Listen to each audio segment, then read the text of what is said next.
প্রথমবারই একদম পারফেক্ট মচমচে জামাই পিঠা বা ফুলঝুরি পিঠা বানিয়ে ফেললাম বাসায়। কতটা মচমচে হয়েছে তা সাউন্ড শুনেই বুঝতে পেরেছেন। এমনই পারফেক্ট রেসিপিটা আজকে আপনাদের সাথে শেয়ার করব। তো পিঠাটা বানানোর জন্য আমি প্রথমেই 2টা ডিম ভেঙে নিয়েছিলাম।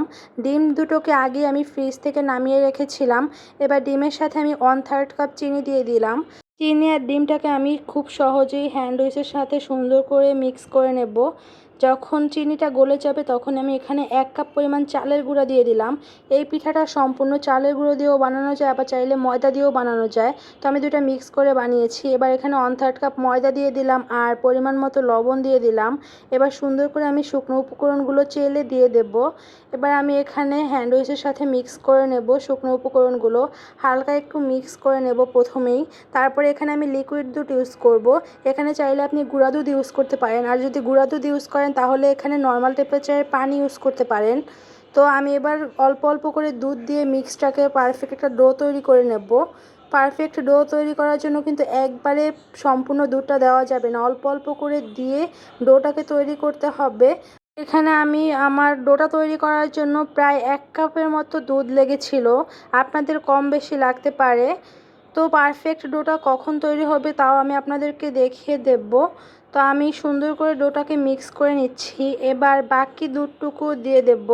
যেহেতু আমার ডোটা এখনও পারফেক্ট হয়নি, তাই বাকি দুধটুকু দিয়ে আমি এবার সুন্দর করে মিক্স করে নেব। আমি যেহেতু এখানে শুকনো চালের গুঁড়ো ইউজ করেছি, তাই আমি ডোটাকে একটু নর্মালের চাইতে হালকা পাতলা রাখবো। শুকনো চালের গুঁড়া ইউজ করার কারণে ডোটাকে আমি যখন রেস্টে রাখবো তখন কিন্তু আর একটু ঘন হয়ে যাবে, আর তখন এই ডোটা আমার পারফেক্ট হয়ে যাবে। তো আপনাদেরকে দেখিয়ে দিলাম, আঙুলের সাথে যখন এভাবে একটু পাতলা আবরণ লেগে থাকবে তখনই কিন্তু বুঝে নেবেন যে ডোটা একদম পারফেক্ট হয়েছে।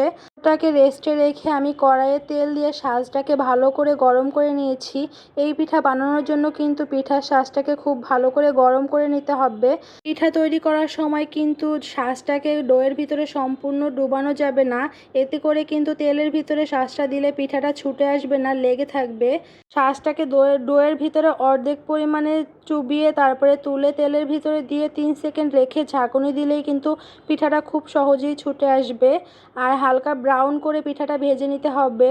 এই পিঠাটাকে কিন্তু বেশি লাল করে ভাজা যাবে না, তাহলে কিন্তু ভাজার পরে অনেকটা কালো হয়ে যায়। তো আমি প্রথম দিকে কয়েকটা পিঠা একটু বেশি ভেজে ফেলেছিলাম। তো এক এক করে আমি সবগুলো পিঠাই ভেজে নিচ্ছি। এখানে আপনাদেরকে খুব সহজেই দেখিয়ে দিচ্ছি। আপনারা একটু লক্ষ্য করে দেখলেই কিন্তু বুঝতে পারবেন এই পিঠাটা খুব সহজেই বানানো যায়। তো আমার এক এক করে সবগুলো পিঠাই বানানো শেষ। আর পিঠাটা দেখেই বুঝতে পারছেন কতটা পারফেক্ট হয়েছে। সবগুলো পিঠাই কিন্তু আমার একদম মুচমুচে হয়েছিল, একটা পিঠাও ভেঙে যায়নি। আজকের রেসিপিটা ভালো লাগলে আমার ভিডিওতে একটা লাইক কমেন্ট করে দিবেন।